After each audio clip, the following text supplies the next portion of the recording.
오늘 하나님께서 우리에게 주신 말씀은 마태복음 16장 21절에서 28절입니다.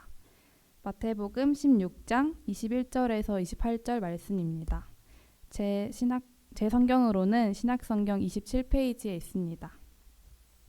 다 찾으신 줄 알고 제가 봉독하겠습니다. 이때로부터 예수 그리스도께서 자기가 예루살렘에 올라가 장로들과 대제사장들과 서기관들에게 많은 고난을 받고 죽임을 당하고 제3일에 살아나야 할 것을 제자들에게 비로소 나타내시니 베드로가 예수를 붙들고 항변하여 이르되 주여 그리 마옵소서 이 일이 결코 주께 미치지 아니하리이다. 예수께서 돌이키시며 베드로에게 이르시되 사탄아 내 뒤로 물러가라. 너는 나를 넘어지게 하는 자로다. 내가 하나님의 일을 생각하지 아니하고 도리어 사람의 일을 생각하는도다 하시고 이에 예수께서 제자들에게 이르시되 누구든지 나를 따라오려거든 자기를 부인하고 자기 십자가를 지고 나를 따를 것이니라.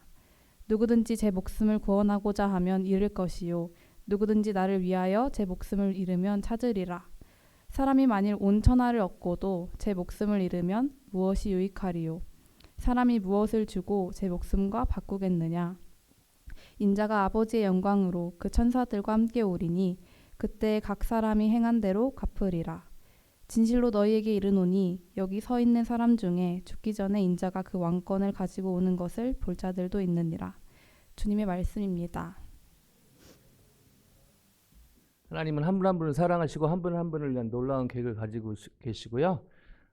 제가 이 사랑이라는 말을 너무 자주 쓰다 보니까 조금 빗발릴 때가 많은데 하나님은 한 분 한 분을 좋아하십니다. 그리고 한 분 한 분을 독특하게 만드셨고요.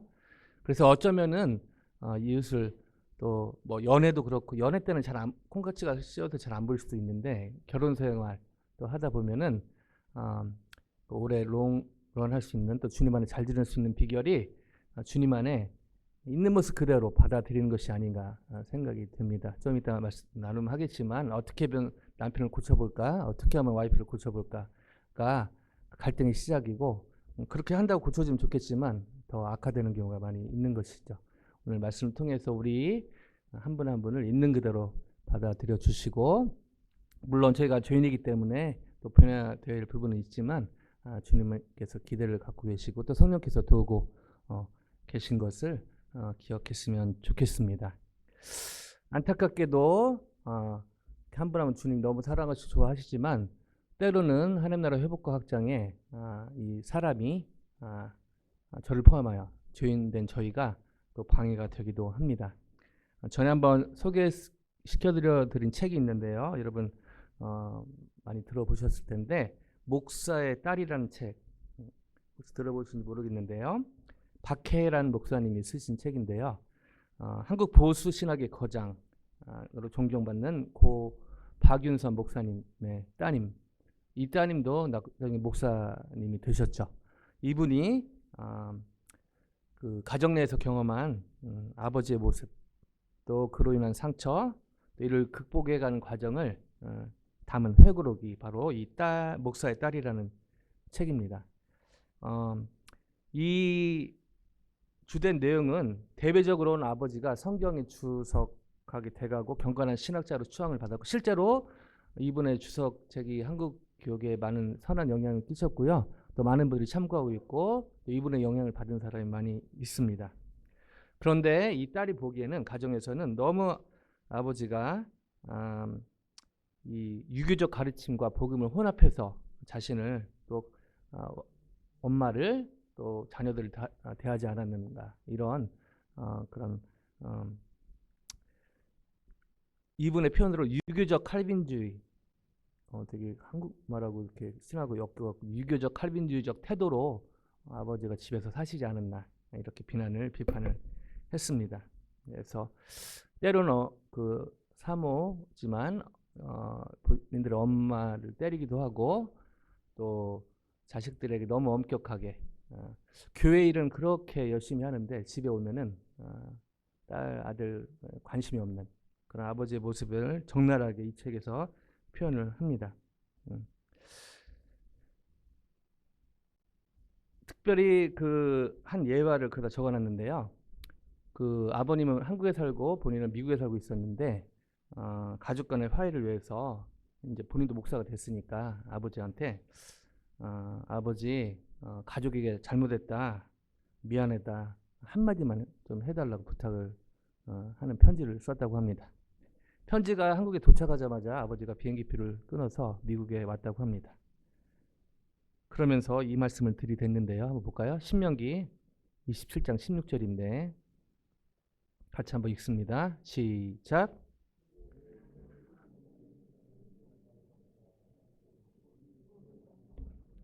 자, 이 말씀을 딱 보여주면서 회개.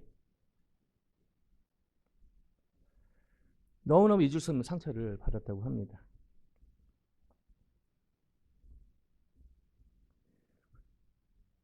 자, 근데 저희가 오해해서는 안 될게요. 이분이 이 책을 쓴 게 70세 넘어서 썼다는 것이죠. 그리고 박윤선 목사님이 이미 돌아가셨고요. 즉 아버지를 비난하기 위해서 이 책을 쓴 것이 아니라 아버지의 모습에도 배웠던 아버지의 훌륭한 모습도 또 나중에 잘 씁니다. 근데 아버지 사람이 완벽하지는 않지 않습니까? 좋은 점이 있으면 나쁜 점도 있고 장점이 있으면 단점도 있고요. 그래서 나중에 아버지의 화해하고 이제 그런 장면을 쓰지만은 이분이 70세가 넘어서 이분이 이 책을 쓰고자 했던 의도는 아버지의 모습에서 있었던 한국교회의 그런 안타까움을 한국교회가 이렇게 변했으면 좋겠다. 이 의도로 이 책을 썼다고 합니다. 바로 이분이 지적하고 싶었던 것이 바로 율법주의라는 것이죠. 영어로 레갈리즘이라고 할 수 있는데요. 자, 율법 자체는 사실 하나님의 선물이죠. 그러나 문제는 율법주의로 흐르는 것이 문제인 것입니다. 이 율법주의 하면 특징적으로 나타나는 것들이 있는데 이 율법주의의 병폐를 한마디로 정리하면 신앙의 본질인 사랑과 은혜를 형식과 규칙으로 대체해버리는 데 있습니다. 그래서 나타나는 것들이요. 외식과 위선, 겉모습에 치중하게 되고요. 정죄와 비판, 특별히 자신이 정해놓은 또 어떤 교회가 정해놓은 어떤 단체가 정해놓은 룰 안에 그 의도는 좋았지만 그걸 가지고 다른 사람을 판단하고 정죄합니다. 그래서 우월감을 갖거나 정죄하거나 이렇게 되는 것이죠. 그리고 나타나는 게 뭐죠? 결국 주님을 믿는 기쁨과 자유가 상실해진다는 것입니다. 즉 하나님과의 관계가 사랑이 아닌 의무와 두려움으로 바뀌게 되는 것이죠. 율법주의, 내가 무언가를 해야 구원을 얻거나 복을 받는다. 믿음으로 구원을 얻는다고 말은 하지만 실제로 예수를 믿고 뭔가 더 해야 그러면서 강조하는 게 뭐죠? 충성, 열심. 자, 오해하시면 안 됩니다. 주님의 일에 충성하고 열심히 믿는 게 나쁜가요? 그렇지 않습니다. 귀한 것이죠. 성경 공부, 새벽 기도, 저녁 기도, 주일 성수, 헌금 생활, 11조, 교회 봉사, 신앙생활에 너무 중요한 부분입니다. 그리고 한국 교회에 너무 귀한 모습들이죠. 특별히 다른 미국 교회나 다른 종족의 그런 어떤 교회가 비교해 볼 때 이 한국 교회 정말 귀한 것 중에 하나가 주일 성수죠. 주일을 지키는 것. 여러분 하나님을 사랑한다고 하면서 주일 지키는 걸 소홀히 한다? 정말 하나님을 사랑하는가 돌아봐야 됩니다. 제가 이걸 율법적으로 어떤 레걸리스틱을 말씀드리는 게 아니라 내가 하나님 너무 사랑하는데 일요일에 마침이 돼서 좀 뭐 어디 좀 가고 싶고 어디 만약에 주일 예배 우선순위가 밀리면요. 정말 하나님은 저희가 정말 사랑하고 있는지 돌아봐야 되는 것이죠. 미국 교회가 좋은 점이 많이 있지만은 한국 교회 비교해 볼 때 이 주일 성수 개념이 많이 약합니다. 그래서 토요일에 주일 예배도 만들기도 하고요. 금요일에 심지어 만들기도 하고. 뭐 슈퍼볼 있는 날은요. 주일 예배 없죠. 아예. 물론 그걸 단민적으로 판단할 수는 없지만 슈퍼볼 때 워낙 사람들이 교회를 안 오니까 토요일에 그리고 슈퍼볼 보면서 성경 공부를 하는 것 그걸 만들어서 대형교회에서 그렇게 하기도 합니다. 전 개인적으로 마음에 들지는 않는데요. 또 잣대로 딱 판단하기는 좀 쉽지 않은 부분이 있는 것이죠. 그런 면에서 이 주일 성수하는 거 너무너무 사실은 일주일 시작을 첫 시간에 하나님께 드리는 너무 한국교회의 좋은 전통이라고 볼 수가 있습니다. 그러나 성경 공부, 기도회, 주일 성수, 헌금 생활, 11조, 교회 봉사 이렇게 주님 안에 기쁨을 즐겁게 하는 건 너무 좋은 일이지만 이걸 가지고 남을 판단하고 정죄하면 그것이 율법주의로 흐르는 것이죠.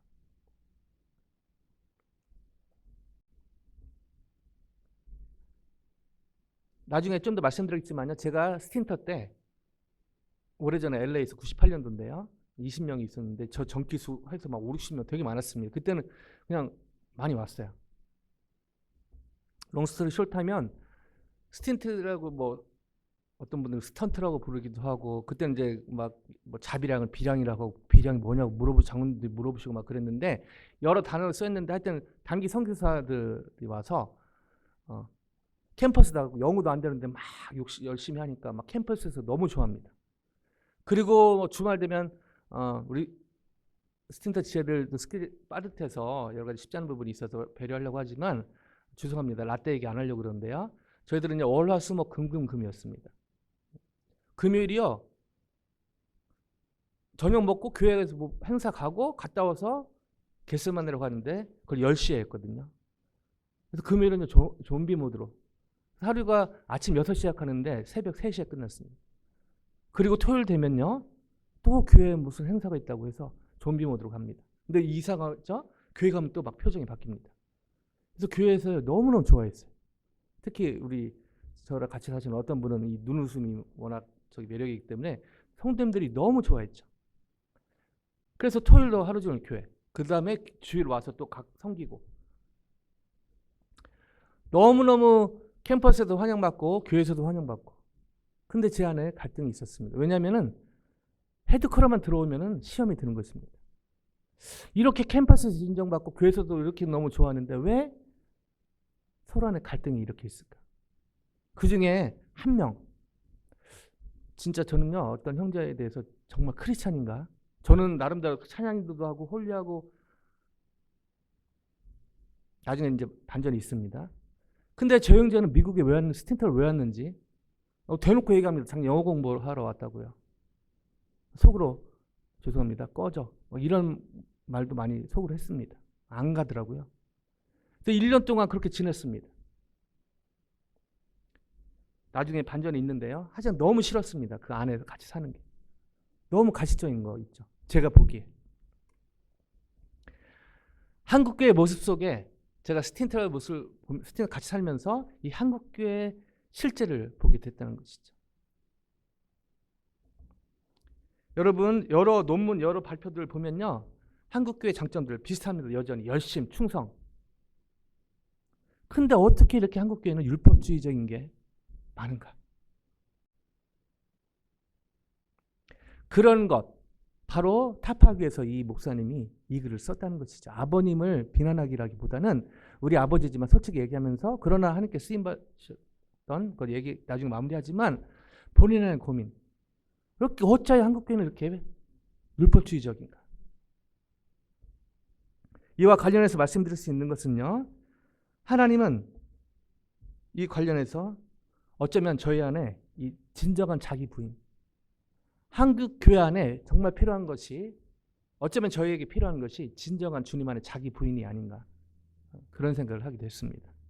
놀랍게도 오늘 말씀과 연결이 되는데요. 어떻게 하면 하나님이 원하시는 저에게 너무너무 필요한 진정한 자기 부인, 진정한 내려놓음의 삶을 살 수 있을까요?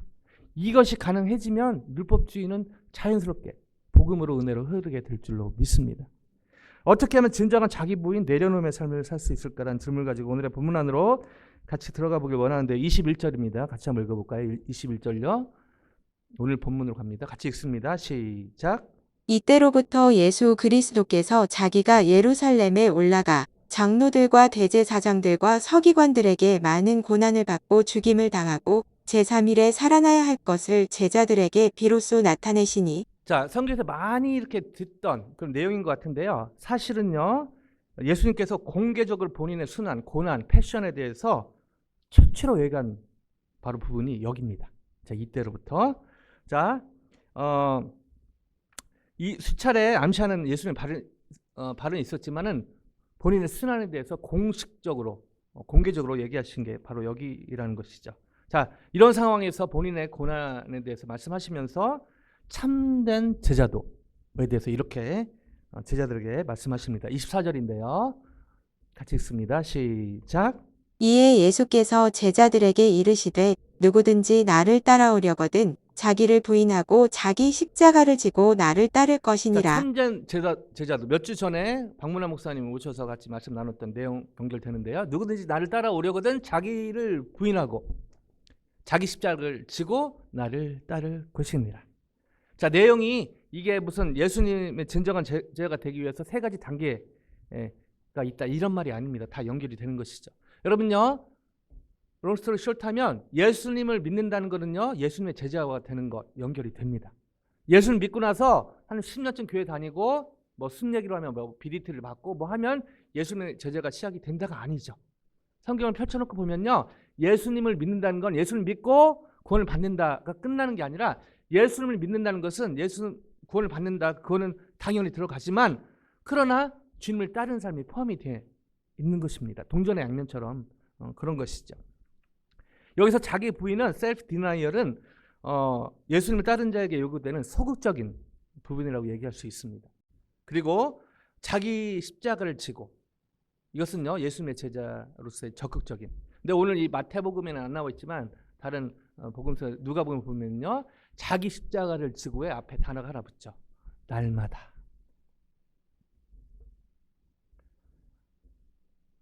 그리고 여기서 따를 것이니라는 현재 명령 시제로 되어 있는데요, 전심전력하여 끊임없이 계속해서 예수님을 쫓아야 될 것에 대해서 예수님은 이 제자도에서 말씀을 하고 계신 것이죠.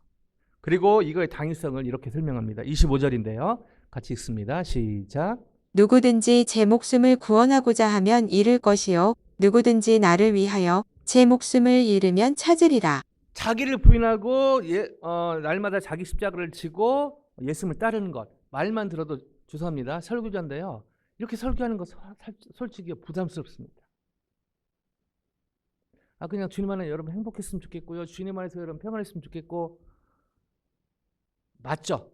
그러나 주님이 이 속내를 딱 드러내시는데, 정말 나를 믿고 따르는 것은 자기 십자가, 자기를 부인하고 날마다 자기 십자가를 지고 나를 따르는 것이 필요하다. 근데 사실은 너무너무 설교하기 힘들고요, 너무너무 사실은 성도님들에게 부담을 주는, 그러나 제가 이렇게 설교할 수밖에 없는 것, 저에게 필요하고 주님의 제자의 삶에 필요한 것이죠. 그런데 이것에 대해서 예수님이 무겁게 말씀하시지만 이렇게 하시는 이유가 바로 25절 때문에 그렇습니다. 누구든지 제 목숨을 구원하고자 하면 잃을 것이요 누구든지 저를 위하여 제 목숨을 잃으면 찾으리라. 바로 이렇게 자기를 부인하고 자기 십자가를 지고 날마다 자기 십자가를 지고 예수님을 따르는 삶이 제 목숨을 구원하는, 이것이 진짜 주님 안에 참 자유의 삶이다 라고 역설적으로 말씀하고 계신 것이죠. 그러면서 예수님은 세상의 무가치성과 생명의 절대성을 대조시키면서 이렇게 말씀하십니다. 26절이요. 같이 읽습니다. 시작. 사람이 만일 온 천하를 얻고도 제 목숨을 잃으면 무엇이 유익하리요? 사람이 무엇을 주고 제 목숨과 바꾸겠느냐? 자, 이 생명을 얻고도 능동태로 되어 있고요, 생명을 잃으면 수동태로 되어 있습니다. 천하를 얻고자 하는 사람의 노력, 자발적인 노력, 성격이 강하지만 그러나 그 목숨을 취하는 것은 하나님이기 때문에 수동적으로 이렇게 표현을 한 것이죠. 결국 이 사람의 목숨을 취하는 것은 인력으로 어떻게 할 수 없다. 그래서 내가 말한 대로 따라오는 것이 결국 너에게 베스트고 이게 필요하다라고 묵직하게 말씀하신 것입니다. 그러면서 이렇게 말씀을 이어가시는데요. 27절입니다. 시작. 인자가 아버지의 영광으로 그 천사들과 함께 오리니 그때에 각 사람이 행한 대로 갚으리라. 세상 사람들이 원하는 방향으로 따라가는 삶은 결국 멸망의 길이고, 이게 힘들고 어려워 보이지만 그러나 주님 안에 자기를 부인하고 날마다 자기 십자가를 지고 예수님 따르는 삶이 어렵고 힘든 부분이 있지만 그러나 그것이 the best way, 그리고 그것이 결국 영광의 길인 것을 예수님이 강조하셨고 실제로 예수님도 본을 보이셨습니다. 자, 이러면서 오늘 본문의 마지막 절에 이렇게 말씀을 하시는데요.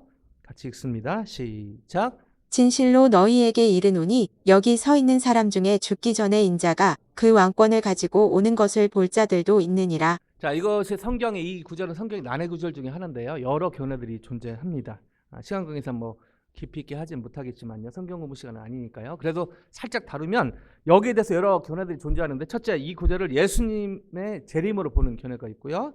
두 번째, 이 구절을 예루살렘 멸망으로 보는 견해가 있습니다. 그리고 세 번째, 부활과 오순절 때 임한 성령 강림이 인자인 예수님께서 왕권을 가진 증거가 된다는 견해도 있고요. 또 이 다음에 나오는 변화산 사건 때 예수님이 영화로우신 변화를, 예수님의 변화를 본 세 제자가 목격한 것을 가리킨다는 견해들이 있는데, 여기에 그 다양한 견해, 장점, 단점들이 있습니다. 자, 이런 상황에서 이 구절은 다른 여러 각도에서 볼 필요가 있는데요. 정리하면 이 구절을 부활이나 오순절 그리고 변화산 사건 등 특수 사건에 초점을 맞추지 않고 예수님 부활 후에 여러 가지 방면에서 나타날 그리스도의 왕권으로 보는 게 의미가 있다고 보편 타당하게 받아들여지고 있습니다. 예를 들면요, 예수님 부활 후에 하나님의 복음이 그 갈릴리에서 머물지 않고 그 이방 지역까지 급격히 확산된 사건, 이것이 그리스도께서 왕권을 가지고 이 세상을 다스리는 결정적인 증거 중에 하나라고 볼 수 있고요. 지금 이때도 마찬가지, 여러 업앤다운이 있지만 놀랍게도 주님의 복음이 우크라이나의 전쟁 가운데 지금 그 이란과 그 선교사의 고백을 들어보면요, 놀랐습니다. 너무 힘들고 어려운데 놀라운 복음의 역사들이 지금 일어나고 있거든요. 하나님의 그리스도의 왕권이 확산되는 것을 이 위기 가운데도 지금 옛날의 역사가 아니라 현실에도 지금 나타나고 있는 것을 선교사님들의 고백을 통해 보게 됩니다. 자, 이것이 오늘의 본문의 주된 내용인데요. 자, 여기서 서두에 질문을 다시 한번 생각해 보길 원합니다. 자기를 부인하고 자기 십자가를 지고 예수님을 따르는 삶, 설교하기는 쉽지만, 듣기는 쉽지만 이렇게 사는 것 쉽지 않고요. 또 마음이 무거워지는 부분이 없지 않다는 것이죠. 세 종류로 얘기했지만 한마디로 보면 진정한 자기 부인, 진정한 내려놓음으로 볼 수가 있습니다. 하나님은 저희가 진정한 내려놓음, 또 진정한 자기 부인의 삶을 살기를 원하신다는 것이죠.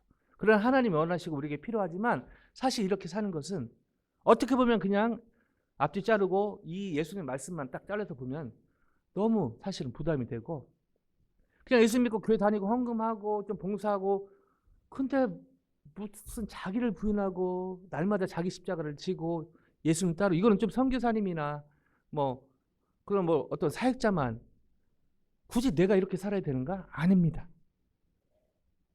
예수님은요, 예수를 믿는 모든 사람이 바로 이 삶을 살길 원하신다는 것이죠. 한 가지 위로가 되는 것은요, 이 진정한 자기 부인, 또 내려놓음 하면 우리 한국 교계에서 잘 알려진 그 이용규 선교사님, 몽골에 계시다가 지금 인도네시아에서 사역하고 계신데요. 전에도 말씀드렸지만 최근에 본인 설교 이렇게 찾아보니까 밖에서 내려놓음, 더 내려놓음, 같이 걷기, 그리고 지금 귀하게 쓰임받고 있는데 가족, 아버님이 가끔 그런 얘기 한답니다. 아들아, 너 요즘 잘 못 내려놓는 것 같아. 되게 위로되지 않습니까?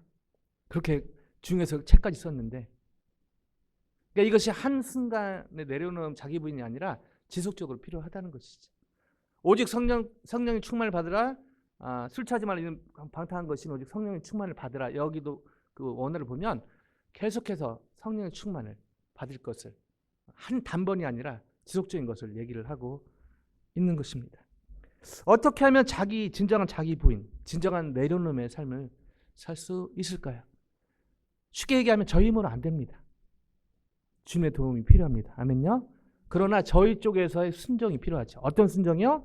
바로 이 순종입니다. 22절로 가볼까요? 22절 같이 읽습니다. 시작. 베드로가 예수를 붙들고 항변하여 이르되 주여 그리 마옵소서, 이 일이 결코 주께 미치지 아니하리이다. 자, 베드로가 이 직전에 지난주 설교 기억나시죠? 너희는 나를 누구로 하느냐 했는데, 베드로가 주는 그리스도시요 살아계신 하나님의 아들이시다, 예수님이 극찬하시면서 그 고백 위에 내가 교회를 세우겠다 막 극찬하고 나서 즉흥입니다. 베드로가 막 이제 예수님 칭찬도 받았겠다. 근데 예수님이 뭐라고 말씀하셨는데 여기서 베드로가 붙들고 항변하여. 자, 붙들고 이 헬라어는요. 곁으로의 전치사 프로스하고 취한다라는 동사의 람바노의 합성어인데요. 예수 강요하는 태도로 붙잡는, 예수님을 뭔가 이렇게 붙잡고 강요하는. 그리고 항변하다 헬라어는 에피티만이라는 단어인데요. 견책하다, 책망하다. 지금 베드로가 뭔가 확신에 차서 예수님 뭐라고 말씀하셨는데 예수님을 붙잡고 예수님을 책망하듯이 얘기하고 있는, 확신에 가득 차서.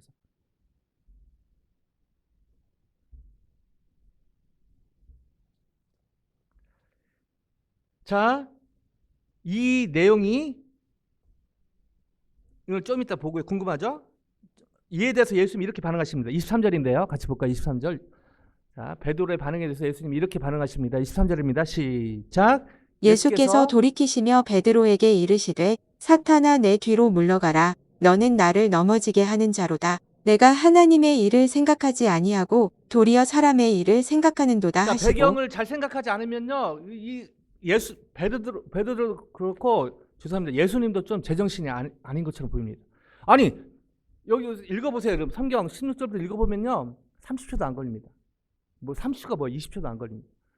막 베드로한테 막 칭찬하셨다가 예수님이 베드로한테 사탄아 물러가라. 제가 베드로였으면요, 예수님, 아니 내가 지금 예수님 이때는 뭐 2년 반, 3년은 아니고 이렇게 따랐는데 예수님 좀 어떻게 되신 거 아닌가? 예수님 조울증이신가? 아니, 주는 그리스도시요 살아계신 하나님의 아들이라고 제가 고백했을 때 막 극찬하시고 했는데 그 얼마 지나지 않아서 사탄을 물러가라. 제가 베드로였으면요, 와, 예수님 좀 헷갈리다. 예수님,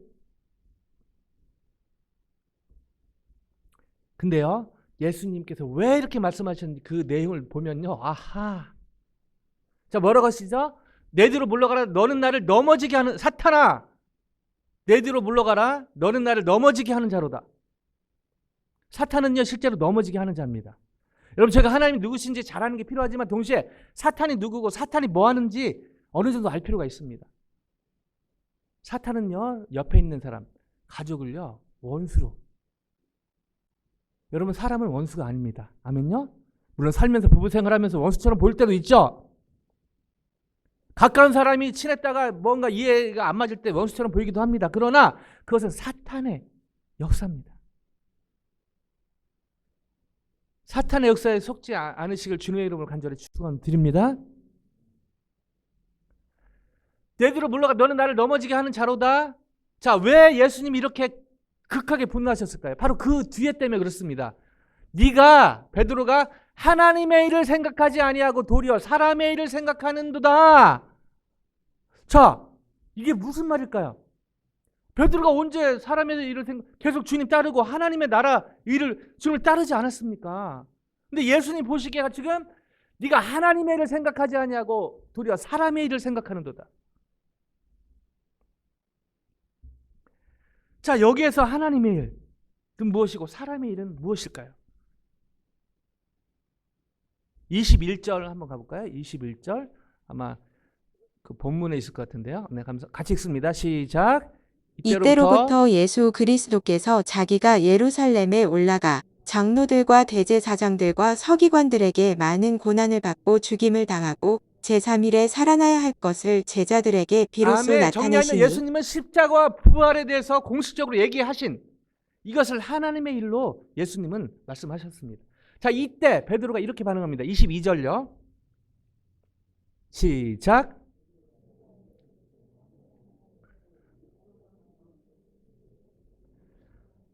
뭐죠? 인간적으로 보면요, 베드로는 예수님을 끔찍히 생각했습니다. 뭐 저희 교회 얘기로 왔고, 예수님 제일 좋은 줄 알았어요. 예수님 애찬에 교제할 때 제일 좋은 줄 먼저 드세요. 예수님 이 고난이 무슨 말입니까? 예수님 결코 그 일은 예수님께 일어날 수 없습니다. 이 베드로의 마음은요, 사실은 예수님을 생각하는 것이었습니다. 근데요, 왜 예수님은 이 베드로의 이 말을 그렇게 격하게 비판을 하셨을까요? 바로 베드로는 예수님을 생각한다고 했지만 십자가와 부활, 예수님의 온 인류를 구원하기 위해서 반드시 거쳐야 되는 하나님의 구속사에 꼭 십자가와 부활, 십자가의 고난과 부활에 이것이 있어야 되는 것을, 이게 복음의 핵심 중에 하는데 베드로는 그것보다 지금 예수님이 고난당한 것, 인간적으로는 너무 귀한 마음이죠. 그러나 예수님은요 분명합니다. 십자가와 부활을 생각하지 않는구나. 종합적으로 정리하면 베드로는요 나름 인간적인 면에서 예수님께서 고난받는 일을 걱정했습니다. 그 일이 결코 일어나지 않을 거라 예수님 위로했죠. 그러나 인류의 구원과 관련된 하나님의 일의 선상에서는요 예수님의 고난, 십자가는 피할 수 없는 것이었기 때문에 예수님께서 강하게, 베드로의 인간적인 마음은 귀한 것이었지만 강하게 책망하신 것입니다. 자, 여기서 저희는 서두의 질문에 대한 답을 찾게 됩니다. 어떻게 하면 진정한 자기 부인, 진정한 내려놓음의 삶을 살 수 있을까요? 사람의 일이 아닌 하나님의 일을 생각할 때 저희는 진정한 자기 부인, 진정한 내려놓음의 삶을 열매 맺게 될 줄로 믿습니다. 자, 그렇다고 오해하시면 안 됩니다. 사람의 일이 중요하지 않다가 아닙니다. 사람의 일은 무시해도 된다 아닙니다. 사람의 일도 저희 삶 가운데 중요한 부분을 차지합니다. 그러나 이것이 하나님의 일보다 앞설 때 문제가 되는 것이죠. 그래서 예수님이 너희는 먼저 그의 나라와 의를 구하라. 그리하면 이 모든 것을 너에게 더하시리라. 예수님이 이 모든 것이 먹고 살고 입고 그런 거잖아요. 의식주잖아요. 이게 필요 없다고 말씀 안 하셨습니다. 그게 마태복음 6장 33절인데 6장 32절에 천부께서 너희가 먹고 의식주가 필요한 걸 아신다. 그렇게 필요한 걸 아신다. 그러나 거꾸로 하자는 거죠. 너희는 먼저 나의 하나님의 나라와 의를 구하라. 그럼 이 모든 것을 내가 너에게 더하겠다. 근데 저희 삶에 영적인 문제 중에 하나가 뭐죠? 이 순서를 거꾸로 합니다. 신부는 직분은 저처럼 목사고 선교사고 장로, 집사 여러 직분이 있지만 그 직분 자체가 그 사람이 실제로 그렇게 하나님의 일을 먼저 그의 나라 일을 구한다고 볼 수는 없는 것이죠. 실제로 그런 직분을 가지고 하나님 나라의 일을 먼저 구하는 분들 많습니다. 여기 많이 계시잖아요. 저희 장로님들, 우리 권사님들 많이 계시잖아요. 그러나 오해해서는 안 되는 게요. 그런 어떤 포지션만 있으면 자연스럽게 하나님의 일을 먼저 구하는 사람이다라고 단정할 수는 없다는 것이죠.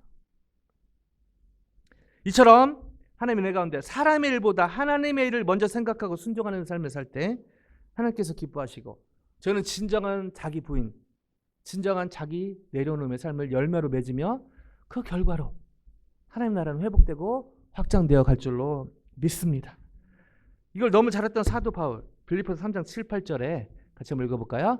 같이 읽습니다. 시작. 그러나 무엇이든지 내게 유익하던 것을 내가 그리스도를 위하여 다 해로 여길 뿐더러 또한 모든 것을 해로 여김은 내 주 그리스도 예수를 아는 지식이 가장 고상하기 때문이라. 내가 그를 위하여 모든 것을 잃어버리고 배설물로 여김은 그리스도를 얻고. 아멘.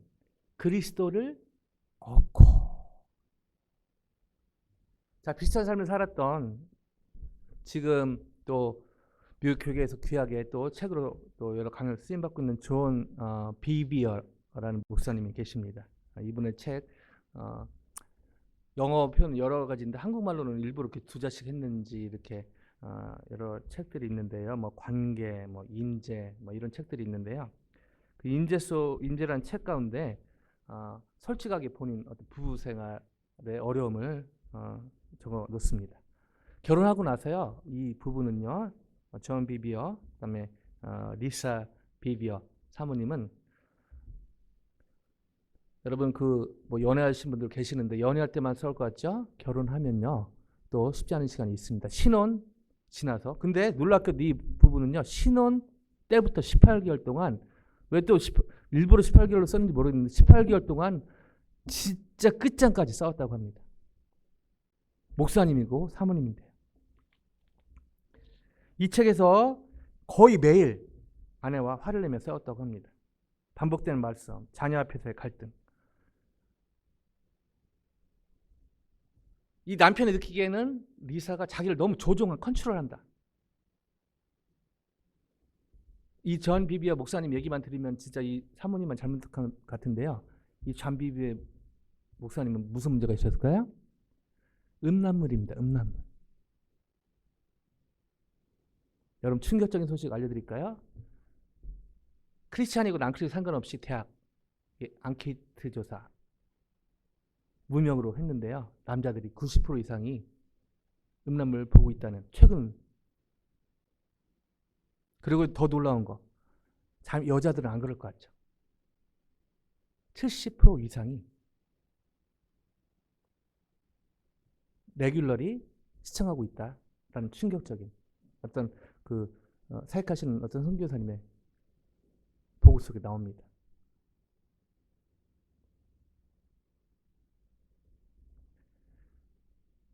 음란물은요, 이분의 문제만 아니라 지금 제 대학생 사역하면서 가장 큰 그런 적들 중에 하나라고 볼 수 있는 것이죠. 자, 하여튼 이분도 이 음란물 안 봐야 되는 건 아닌데 이게 중독돼가지고, 근데 좀 나름대로 잔 목사님이 와이프한테는 좀 솔직했나 봅니다. 그래서 그거 또 범죄하고 나서 와이프 찾아와서 여보 미안해, 회개했어, 근데 나 용서해줘. 해서 처음에 받아들였다 그러는데 이게 계속되는 것입니다. 리사 비비언은요, 계속해서 사가는 남편이 너무너무 싫었다고 합니다. 그래서 하나님께 이렇게 기도했다고 합니다. 하나님, 한테 패서라도 남편 좀 변화시켜 주세요. 근데 그렇게 기도할 때마다 들려오는 주님의 음성. 리사, 네가 먼저 남편에게 변화될 것을 믿는다.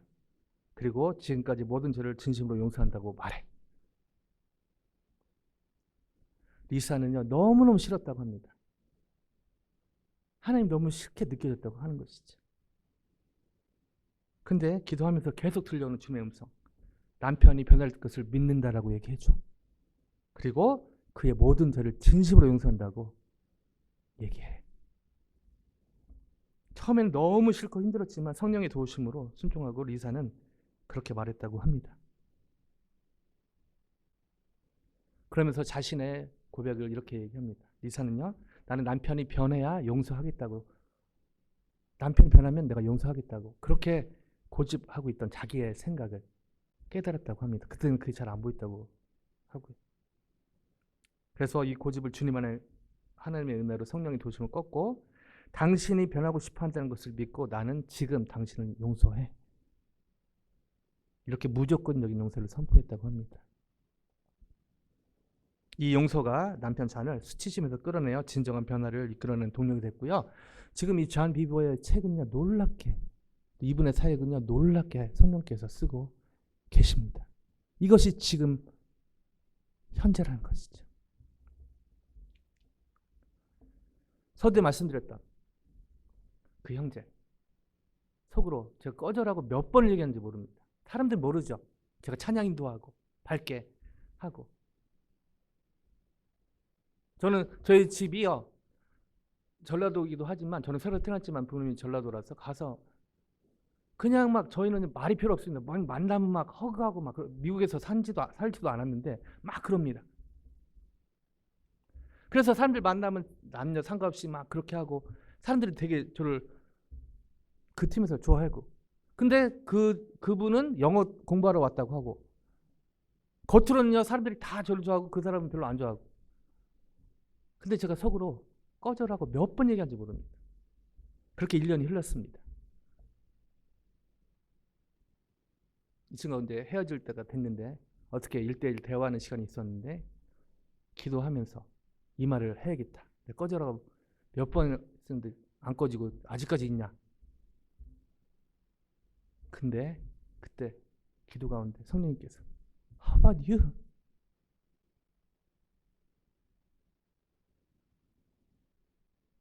너는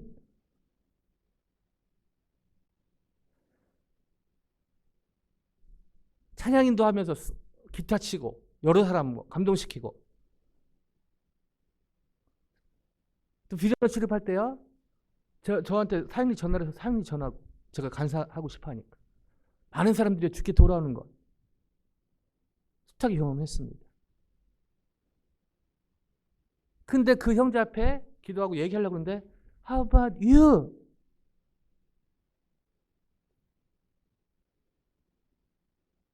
너는 이 친구가 변화될 것을 믿냐? 너는 이 친구 용서했니? 숱하게 제가 속으로 꺼져라고 했지만 한 번도 이 친구 편에 서서 주님이 이 친구를 너무너무 사랑하고 계시고 또 변할 것을 주님이 믿고 계시고 또 이분은 이 친구는 용서가 제가 용서가 필요하듯이 필요한 친구라는 것을 생각해 본 적이 없습니다. 왜요? 제 안에 또 다른 형태의 율법주의가 있다는 걸 제가 몰랐거든요.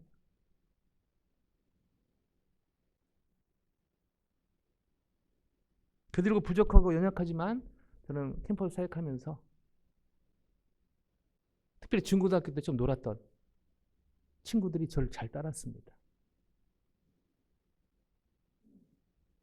왜냐하면 그 터닝 포인트로 인해서 이 친구도 변화 중이구나. 그냥 받아주는. 여러분 아시죠? 영어는요, 내가 잘한 것보다 반응만 잘하면 잘하는 것처럼 들립니다. 와우. 기쁜 일 있으면 와우 같이 해주고, 또 힘든 얘기하면 really? 이 반응만 잘해주면 되더라고요.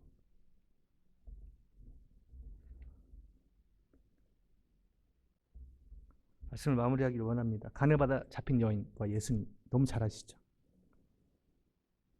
사람들이 돌로 치려고 합니다. 율법에 그 가늠하다 잡힌 돌로 쳐라 써 있으니까, 그 아까 박유선 목사님 그 신명기 말씀 들이대듯이 예수님에게 돌로 치려고 막 돌을 들었습니다.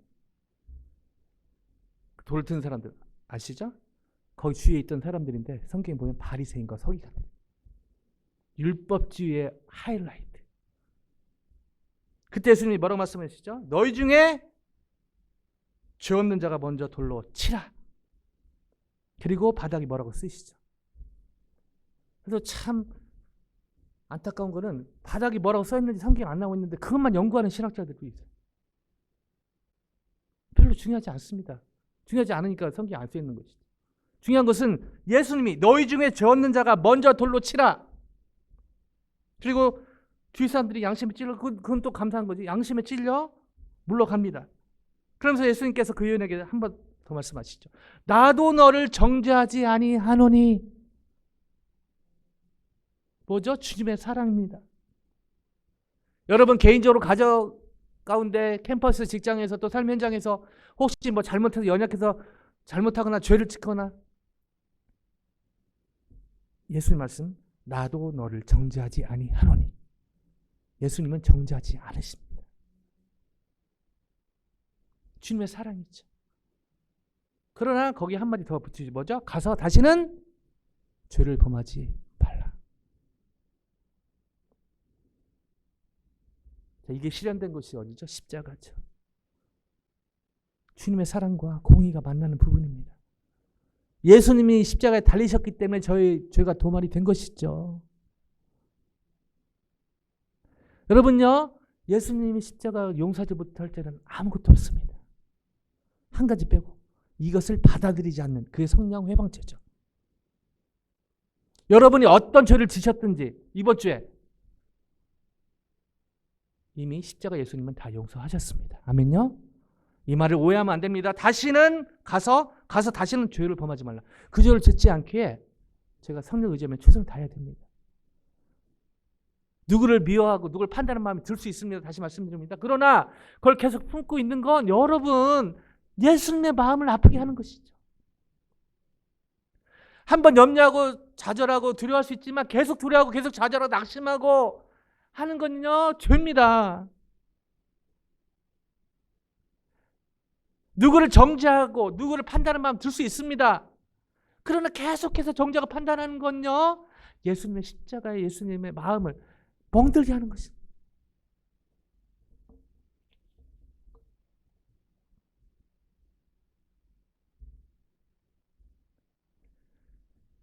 기도하며 마무리했으면 좋겠는데요. 조용히 눈을 감고 제 삶을 돌아보길 원합니다.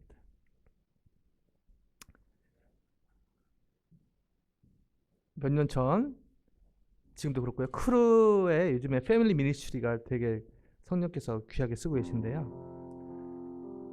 어떤 남미 출신의 부부가 간사님인데요. 너무 귀하게 쓰임받고 있습니다. 롱스토리 숏하면 이 남편분은 간사님은요 알코올 중독자였습니다. 그래서 틈만 나면 와이프를 때렸다는 것이죠. 둘 다, 그리고 여자분은요 교회를 열심히 다니는 분이었습니다. 아까 그 리사 비비어처럼 기도할 때마다 너무 힘들었다고 합니다. 하나님, 남편을 좀 변화시켜 주소서.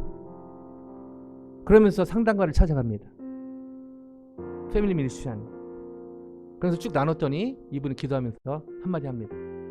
이 여인이요, 이 간사님이 남편 때문에 힘드니까 I have a problem, 제가 문제를 가지고 있습니다 하면서 계속 나눴더니요, 이분이 계속 듣더니 No, you are the problem, 이렇게 얘기합니다. 나중에 너무 처음에 황당해가지고, 아니 지금 남편 때문에 힘들어 죽겠는데 내가 문제라고?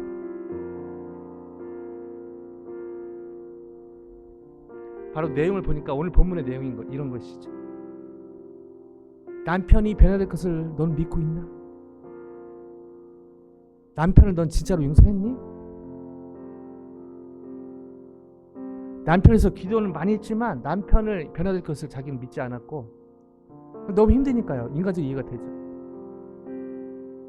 그리고 남편을 용서한다고 고백한 적이 없다는 걸 깨닫습니다. 그리고 순종하게 되죠. 그리고 나서 놀랍게 이 남편이 변화되기 시작합니다. 그래서 이 두 분의 타협할 때 간증은 I have a problem이 아니라 I am the problem. 내가 주님 안에 거하지 않았구나.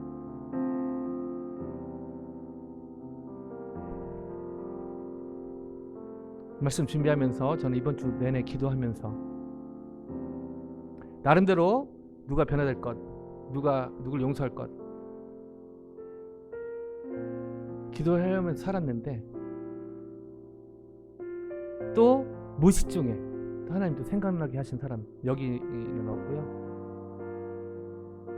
그래서 또 기도하게 되면서 놀라운 주님의 동행을 경험하고 있습니다.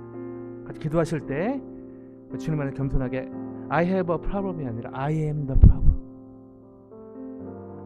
그리고 혹시 성령께서 생각나게 하신 분이 있다면 그분도 주님 안에 변화될 것을 믿습니다.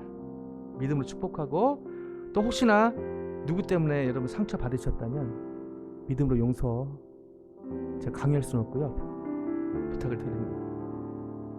마지막으로 혹시 그 사람이 저라면 여러분 주님 앞에 말씀드립니다. 제가 어떤 누구도 말이나 행동에서 일부러 의도적으로 상처 주려고 한 적은 없는 것 같습니다. 제가 계속 뒤져봤거든요. 근데 제 의도와 상관없이 저의 부족함과 연약함으로 제가 한 말이나 행동 때문에 상처받은 사람이나 그런 분들이 있는 것을 감지하게 됩니다. 용서를 구합니다. 저를 위해서가 아니고요, 바로 여러분을 위해서 그렇습니다. 같이 주님 앞에 기도하고 마무리하겠습니다.